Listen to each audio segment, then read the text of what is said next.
Muito bem-vindo, tudo bem, Lênin? Vim correndo da chuva, estava na academia e tinha um trânsito e ainda peguei chuva, mas cheguei. Professor Lênin Streck, que prazer tê-lo aqui. Falando do senhor, o senhor apareceu, vai vendo. Isso é. Diga. E eu estou aqui indignado, porque nós pagamos, Lênin, 70 mil de processo para essa juíza, Gabriela Hart, porque numa das matérias sobre a Vaza Jato, um jornalista usou o termo conluio entre o Ministério Público e o juiz. Nós tivemos que pagar isso, fomos condenados. Bom, mas então... Primeira e segunda instância no Paraná. Ah, claro. Aí não surpreende, né? Agora, o interessante é que por que eles não processam o Supremo Tribunal que disse que era isso? O próprio Toffoli, numa decisão dele, disse que era um conluio. E conluio que tinha até tortura psicológica. O Gilmar disse que Moro e outro furtavam galinhas, não é? Exatamente. Então, agora o povo, a população, não, isso vai cair, evidentemente, não vai ficar, né? Mas olhando assim, não é que ela vai cair depois. O grande problema é como é que ela é dada. Isso é mais ou menos assim, ó.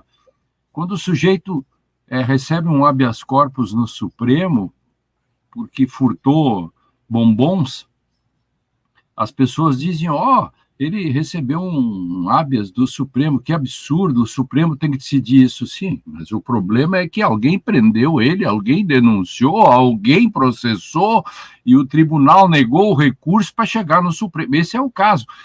O grande problema é quem deu a decisão condenatória em primeiro grau. Aí que está, né? Aí que está o negócio. Enfim, essas coisas, né? Ô, Lênio, e agora o CNJ vai julgar essa decisão do corregedor, né? E então você acha que isso deve ser derrubado, essa decisão do afastamento? Qual que é a sua avaliação? Olha, essa é uma questão política interna, né? Até que ponto? Eu não acredito, viu? Porque aí você tem duas questões, digamos assim, são placas tectônicas, né? Que vão se movimentando. De um lado, você tem a corporação, que ontem lançou uma nota, a JUF, a corporação forte, porque dentro do CNJ a maioria são do judiciário, a maioria é do judiciário, presta atenção, isso é um dado importante. Mas o corregedor também é do judiciário. Aí, do outro lado, portanto, você tem uma certa a lealdade ao corregedor. Porque o corregedor faz isso ontem. E hoje cai, você desautoriza o corregedor. Aliás, eu quero dizer para você que é duro isso, mas assim, ó, se eu fosse corregedor e fizesse isso, e 24 horas ou 48 horas depois eu fosse desautorizado pelos meus pares, eu renunciaria. Por quê? Porque, poxa, faz 24 horas. Então, claro que você tem de um lado o presidente do CNJ, que é o ministro Barroso, que sempre teve simpatias com a Lava Jato, que outro dia disse temos que ter empatia com aquela moça, que por acaso foi afastada agora, que é a Gabriela Hart. E você tem do outro lado o corregedor, que também é poderoso, e os outros membros que não são do judiciário, que fazem parte do CNJ. É um embate muito interessante. Esse é daqueles que testam o sistema, né? Que o sistema hoje está... não sei se vocês vão falar desses assuntos também adiante, mas, por exemplo, Eu acho que todas essas críticas que se fazem hoje ao Alexandre de Moraes e ao Judiciário em face do Elon Musk, tudo isso que acontece, o inquérito que pendura tudo, poderia ser resolvido se o Ministério Público encerrasse tudo isso, se o Ministério Público denunciasse Bolsonaro, terminasse com a delação Sherazade, essa 1001 noites, e com isso tirava o Supremo do sufoco. Estão entendendo, Renato e Dri, Felipe? Porque o Supremo está sob fogo. Mas por que ele está sob fogo? Porque ele está administrando o inquérito que não termina nunca. Se o Ministério Público entrasse, dissesse, olha, vamos terminar com esse inquérito, vamos lá, já temos material suficiente. Ontem, e aí vem uma questão que não repercute, mas vou dar aqui em primeira mão. O Luciano Feldens, advogado que trabalhou na Lava Jato, enfim, no Mensalão, que defendeu muitos réus, escreve um artigo no Estadão ontem muito interessante. Ele diz o seguinte, ele chama a atenção e lembra ao Ministério Público que, quando está se discutindo Bolsonaro participou, Bolsonaro não participou, Bolsonaro fez golpe, essa história toda, não tem nenhum sentido essa discussão. Sabe por quê? Porque a tentativa de golpe houve, todo mundo sabe, e o Supremo já disse que houve. Logo, tudo que vem depois é Bolsonaro partícipe disso, então bastaria apenas o elo de ligação, e isso já está demonstrado, e poderia ser denunciado. Se Bolsonaro fosse denunciado logo, você tirava a atenção, o polo de tensão de cima do Alexandre de Moraes e do Supremo Tribunal.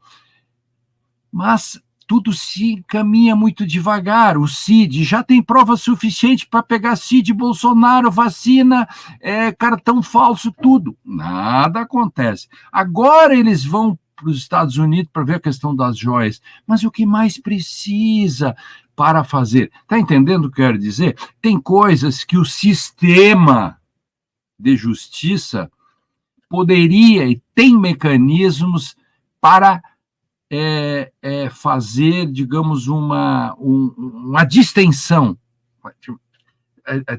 tirar a atenção de ser o foco. Mas, às vezes, parece que o sistema de justiça quer espichar isso. Não sei até onde, né? Está entendendo? Principalmente, né? Porque se a gente for ver, já passo para vocês, a gente tem aí a tentativa de golpe já faz mais de um ano, né? Vai esperar completar 2 anos para condenar. Está no Estadão de ontem, Dri. O Estadão de ontem, vou mostrar aqui o Luciano, espera aqui. O Estadão de ontem, o custo dos atentados contra a democracia. Luciano Feldens, está no Estadão de ontem, papel. Vale ler o que ele escreve sobre como essa questão poderia ser atravessada, um atalho, e terminaria essas tensões todas que tem sobre o próprio Supremo.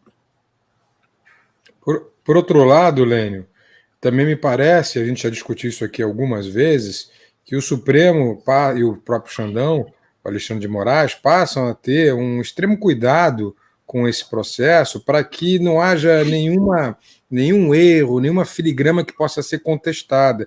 Então a gente acha que tem que olhar também essa delicadeza, principalmente porque o processo contra o Lula não teve nada disso, né? Foi feito tudo de forma assodada para se condenar. Foi um lawfare muito bem estabelecido, e agora é totalmente diferente. Agora há uma abundância de provas, e eu acho que eles se protegem com essa lentidão. Talvez encontrar um meio termo fosse bom, mas a gente também tem que observar isso. Felipe, uma coisa é o processo contra o Lula, que houve falhas no primeiro e segundo graus, e o Supremo corrige. Outra coisa é o próprio Supremo. O Supremo, quando julga, ele não vai dizer que ele mesmo está errado. Então, não diria que ele faz devagar porque quer fazer certo. Ele faz devagar porque ele não tem os insumos. Se o Ministério Público não denuncia o Bolsonaro, Felipe, o Judiciário vai esperar 10 anos. Se o Ministério Público não denuncia o Bolsonaro pela fraude ao cartão, tudo isso, o Ministério Público não pode, o Supremo nada pode fazer. Então, quando as pessoas criticam o Supremo pode tudo, o Supremo abriu aquele inquérito por contingência, mas mais do que isso ele não faz e não pode fazer. Ele depende do Ministério Público. Então, e vejam que vocês se deram conta de que as críticas são todas sobre o Xandão, sobre o Supremo Tribunal, e o Ministério Público escapa ileso dessa história. Vocês se deram conta? Pouca gente capta isso porque não conhece a funcionalidade da coisa. Então, eu dou uma olhada nisso pela experiência, eu conheço o cego dormindo e o rengo sentado, como se diz na minha terra,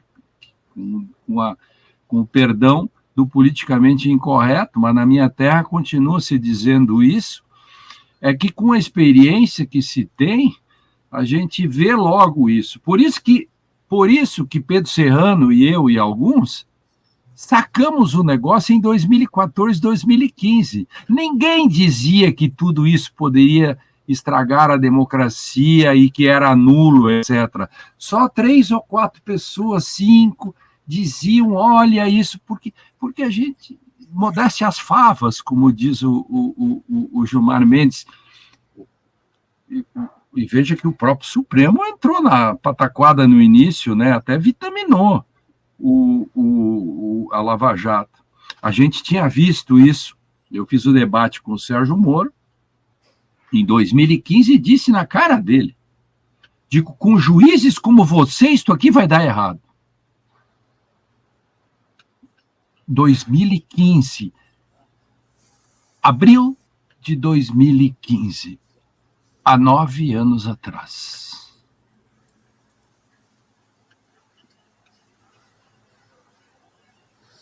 Muito bem. Um silêncio que sepulcral, porque demonstra que a história foi feita, né, Rovai? Pois é, não, e você fica se lembrando de tudo que aconteceu nesse percurso, né?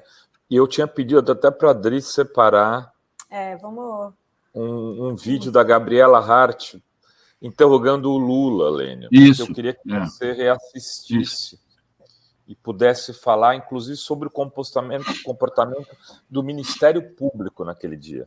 Solta o vídeo, Gui. Porque eu estou disposto a responder toda e qualquer pergunta.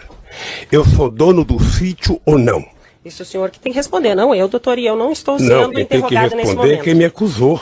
Doutor, e assim, senhor ex-presidente, esse é um interrogatório, e se o senhor começar nesse tom comigo, a gente vai ter problema. Então, vamos começar de novo. Eu sou a juíza do caso, eu vou fazer as perguntas que eu preciso para que o caso seja esclarecido, para que eu possa sentenciá-lo. Pena, tá cortado o vídeo, cortaram aí na edição. Era mais longo, e aí se ouvia do fundo o Ministério Público falando, Lênio. Não. Impediram o Zanin de falar, né? Impediram o Zanin. O tempo todo tratando o Lula como um bandido. E você vê o papel da juíza ali, que está ali para julgá-lo, como ela se comporta. Quis lacrar e virou camiseta, ó. Tem essa camiseta, lembra? Claro. A Michele Bolsonaro, se começar nesse tom comigo, o senhor vai ter problema. Né? Uma lacração. Exatamente. Agora, como diz o presidente Supremo, né, temos que ter empatia com essa moça. Aliás, daria uma camiseta isso, né, o Dri? Tem empatia. Já que estamos falando. Empatia, eu quero uma para viver.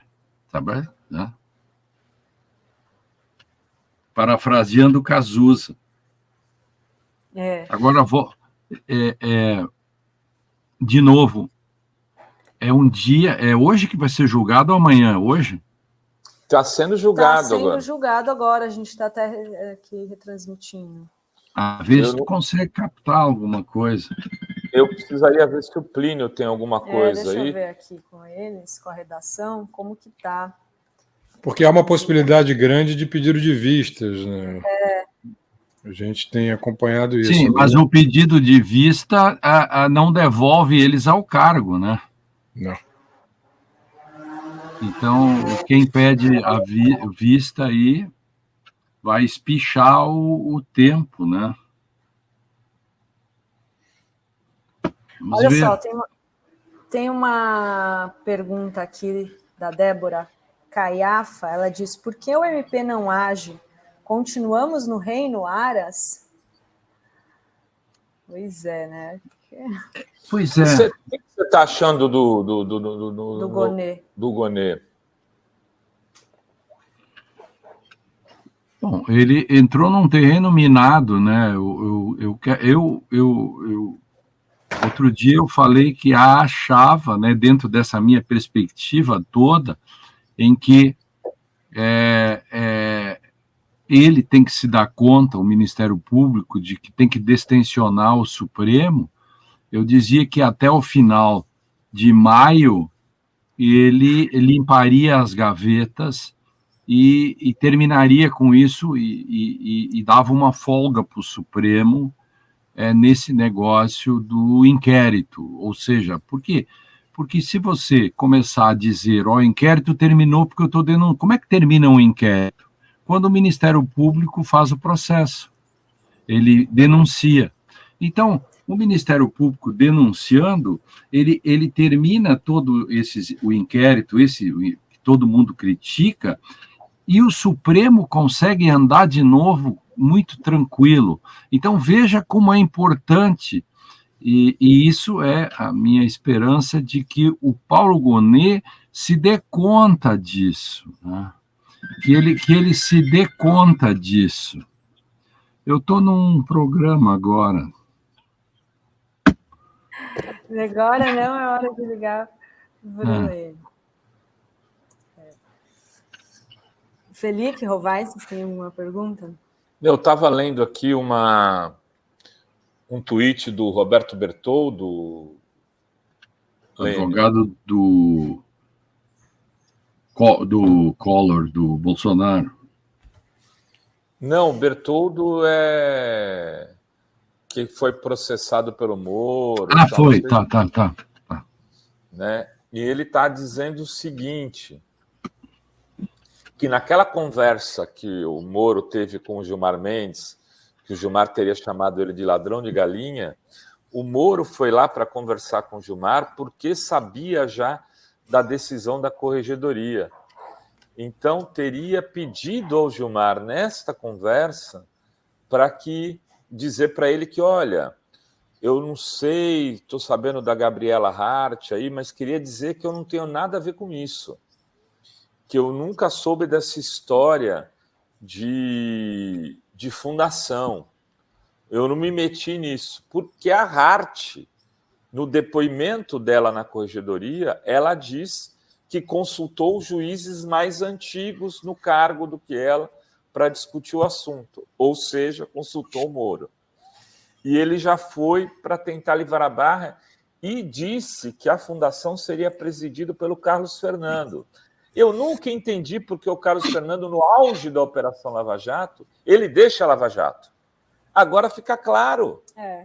ele deixa a Lava Jato para poder presidir essa associação, essa fundação, que nasceria com 2,5 bilhões de reais. Isso. Suficiente para paralelo no Brasil.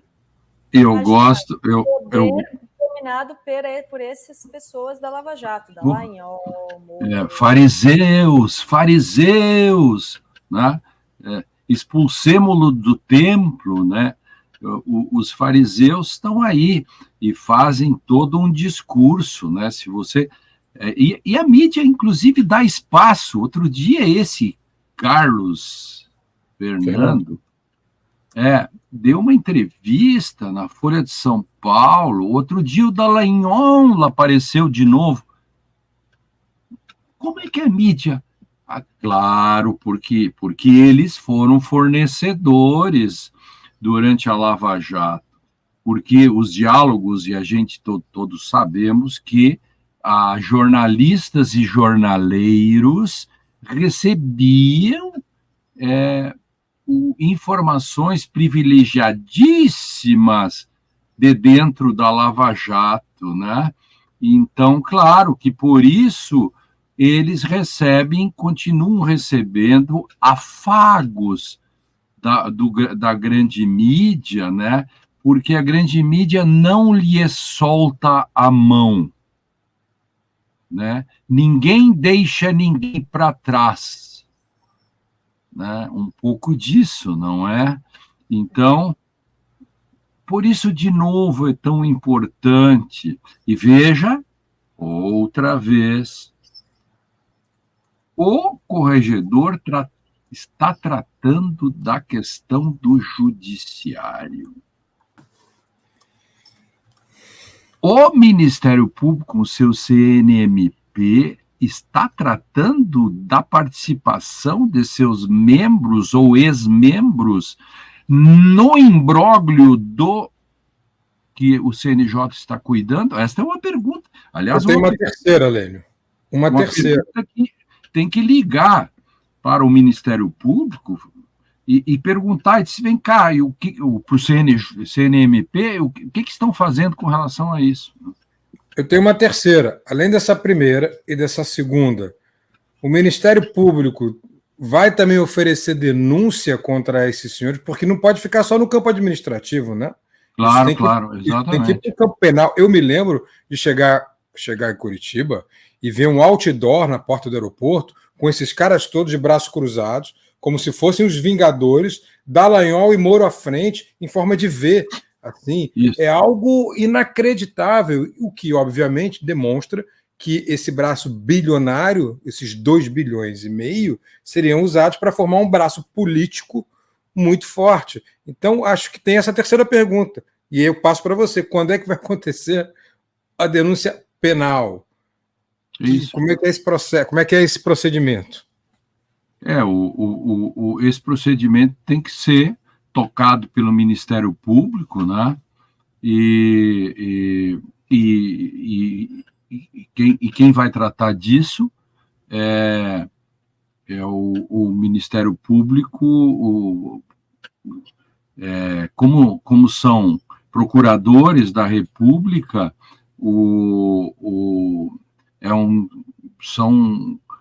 eles têm foro por prerrogativa de função, mas os que já saíram não têm foro. Inclusive, aí fica um problema, como que você tem os que continuam na ativa, que participaram disso, tem os que já saíram, como Dallagnol, Carlos Fernando, aí tem os outros que eram daquela turma, que continuam na instituição. Acho que todos respondem juntos e aqueles que não têm foro são arrastados junto para serem processados junto com os que têm foro. Não há outro modo, muito difícil fazer a cisão desse processo. Viu? É o STF? É o STF? O STJ? STJ. Tá bom. É o foro deles. Como o STJ é o foro dos que estão afastados. Se o Dallagnol ainda fosse deputado, seriam todos arrastados para o STF. Ou não? Ah, sim. Exatamente. Agora, Moro sendo réu, aí tem tudo. Veja a complexidade disso. Aí tem que entender um pouco também essa questão de como o Ministério Público vai tratar disso. Vamos supor, se Moro não é cassado, Moro é senador, ele arrasta todo mundo para o Supremo. Sim. É muito complexo. Mas muito complexo. E veja, para isso, o Moro teria que ser envolvido, denunciado nisso. Por isso que o Moro foi lá no Gilmar para sai daqui, sai que esse corpo não te pertence, né? Fazer um banho de descarrego, né? Verdade. Para dizer que ele não tinha nada a ver com isso. Mas, ora, se alguém com os pés nesse negócio até o joelho na lama, é o próprio Moro que participou. Poxa, essa fundação, tudo isso, tem dedo do Moro, assim, tão grande quanto o dedão do Dallagnol, né? Acho até que você está sendo modesto. O joelho, eu acho que está até o pescoço na lama isso, dele. Exatamente. Então, é um imbróglio que começa hoje, por exemplo, se há ou não há pedido de vista, enfim, para saber até que ponto o STJ, o CNJ, a sua maioria, vai abraçar a causa, a tese do corregedor-geral, ou vai abandoná-lo. Seria uma derrota muito grande. Esta é uma hipótese que eu acho que o corregedor não conta com essa hipótese. Olha só, tem mais perguntas aqui, a Débora Bianchini. Por que o Barroso defende tanto esta senhora e a Lava Jato? Essa é uma pergunta, né, durante vocês lembram do julgamento daquela tarde, quando decidiram anular os processos? Lembram uma frase do ministro, então, o ministro Barroso, ali, ele não era o presidente do Supremo ainda, ele se irritou com o Gilmar, me parece, ou com o Toffoli, algo assim, e disse que Sérgio Moro tinha cometido pecadilhos. Vocês se lembram dessa palavra? Felipe, lembra disso? Lembro, sim. Pecadilhos. Se colocar no Google pecadilhos, vai aparecer essa frase. Sempre houve uma série de eufemismos que o Barroso usou para se referir ao Moro. Isso. Esse foi o Dizer principal. qual é o problema dele ter feito isso e tudo. Então foram apenas pecadilhos. Eu me lembro muito bem dessa frase, o que mostra um pouco, né, os votos, né, que foram dados contra o Lula, contra a suspeição do Moro e a anulação dos processos. São três coisas. Presunção da inocência. Lembra? Esse aí eu participei direto. 2, suspeição do Moro. 3, anulação. Como foram os votos do ministro Barroso nos 3 casos? Todos na mesma direção. Contra nós, que estávamos na ADC, eu na 44, Cacai na 43, enfim. Isso é uma. Na suspeição do Moro, que nós estávamos escrevendo e fazendo movimentos, enfim, ele foi pela não suspeição. E depois, na sequência, que foi a nulidade, porque não bastava considerar Moro suspeito, você tinha que anular os processos, senão Lula não seria elegível, lembram disso? e também ali houve o voto contra. Por isso que acho que vai dar um embate no CNJ entre a posição do presidente e a posição do corregedor. Olha só, tem também o Luiz Campos, Rojo da Paraíba. O Gilmar retrucou, perdeu o ministro. E tem aqui também o Luiz Campos, é também o mesmo, né? Eles são uns cretinos, não conhecem o processo civilizatório. Gilmar Mendes, quando suspendeu a tal fundação. O Beto Leite manda aqui, fórum sempre, um flamenguista na Paraíba, opa, obrigada. E o Fazuelson, ele diz, eu tendo a crer que joias e relógios eram propina sobre o caso do general Lorena Cid, né? Mauro Lorena Cid, o pai do Mauro Cid, que a gente falou agora há pouco. Lênio, todos esses que fizeram superchat, ficaram membros ou fizeram pix aí nos últimos minutos, mandem e-mail para contato@revistaforum para poder participar do sorteio que acontecerá na sexta do golpe 16, um livro sobre o golpe contra Dilma, organizado por este que vos fala, e um pacote de 500 gramas do melhor café do mundo, Café Fórum. E o André vou mandar um para o Lênio. O Lênio gosta de café bom. Eu sou um chato. Você sabe que quando eu vou para os hotéis, eu sempre me irrito muito. Aliás, esse é um problema do mundo todo. Essa invasão das máquinas. Aí, máquinas de café. Eu odeio máquinas de café. Odeio, bota aquelas cápsulas que são anti-meio ambiente, etc. Verdade, né? E aí eu comecei a fazer críticas a esse monopólio, Felipe, do café, do Três Corações e da Nescafé. Eles estão em tudo que é lugar, eles se multiplicam, né? Dá um Globo Repórter, né? Do que vivem, como se multiplicam, onde moram. Lênio, eu estou plenamente de acordo contigo. Aqui em casa eu tenho um moedor de café, eu só compro café em grão, só em grão, e fico pesquisando o grão, o sabor. Coador de pano. Eu faço propaganda aqui do café que eu uso. Eu uso o café Origem Emílio. Café Origem que é a qualidade dele, porque ele tem forquilhinha do Rio, ele tem assim umas 10 denominações, o café Origem. E às vezes eu vou ao shopping só para fazer aquele método francês, lá fico olhando aquilo para depois tomar taça, porque nós aqui em casa tomamos assim 2 xícaras desse tamanho de café por dia.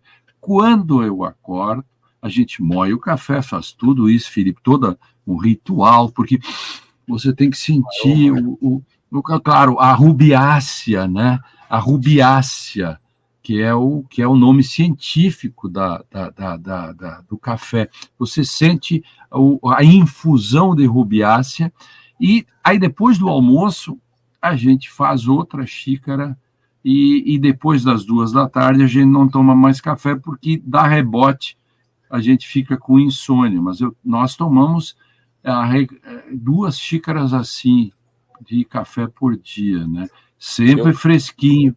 Eu tomo uma garrafa térmica, eu faço de manhã bem fraquinho, Lênio, no coador de pano, 3 colheres para uma garrafa térmica. Então ele fica um café saboroso e você tomar sem açúcar. Mas, só para encerrar, eu que sou um pouco assim, influencer, né?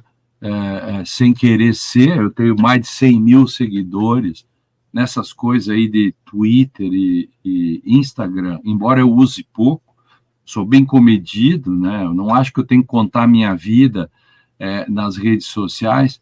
E eu andei postando, né? Por exemplo, eu chego na sala VIP do aeroporto de Brasília e lá está o café Três Corações, aquele negócio. Aí eu comecei a reclamar do café. Aí o Três Corações, justiça seja feita, me mandou para o escritório toda a coleção de cafés deles, os cafés mais sofisticados. Eles têm um, inclusive, chamado aquele famoso pintor brasileiro, Portinari? Portinari, tem marca Portinari.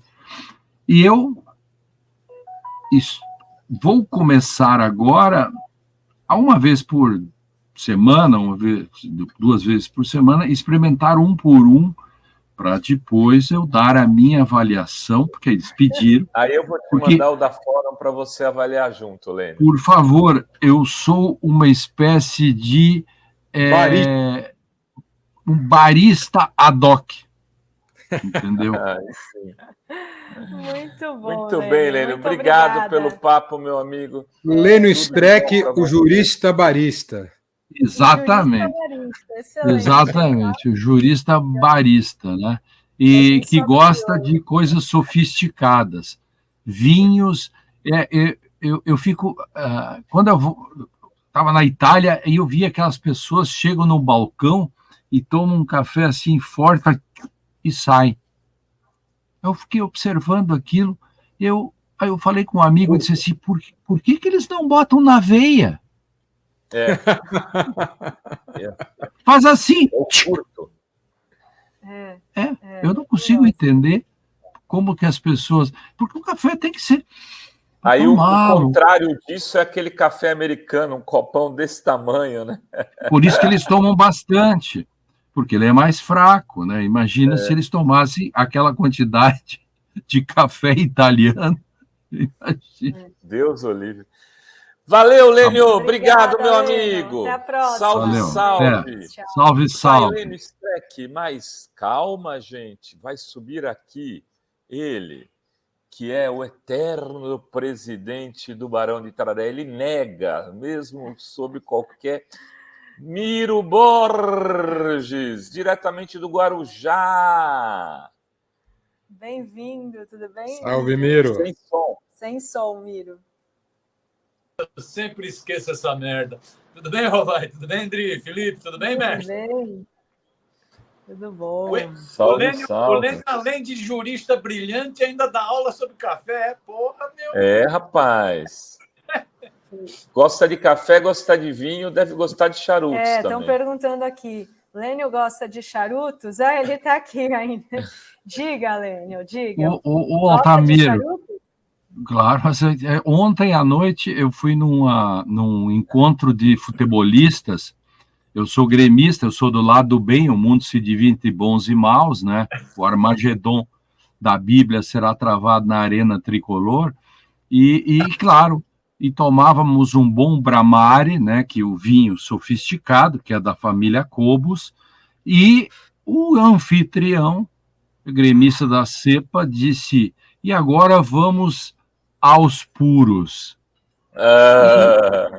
E eu peguei um coíba na forma da lei e do decreto que regulamenta o uso dos coíbas em prédios públicos e privados e dá outras providências, e degustei até o final, né? Uma maravilha.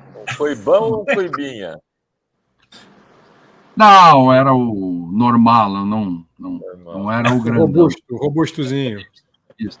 Mas eu recebo, eu sou amigo de WhatsApp do Altamiro, eu recebo todos os dias as coisas lá, né? E eu sou fã do Barão de Itararé, né? Sem dúvida, né? De onde menos se espera, dali mesmo que não sai nada. Entre sem bater. No tempo da ditadura, disse assim, entre sem bater. Isso é genial, né? Isso é absolutamente genial. O Barão, né? Ditadura do Estado Novo do Getúlio, entre sem bater. Isso, ditadura do Estado Novo. Valeu, um abraço, Altamiro. Valeu, tchau. Salve.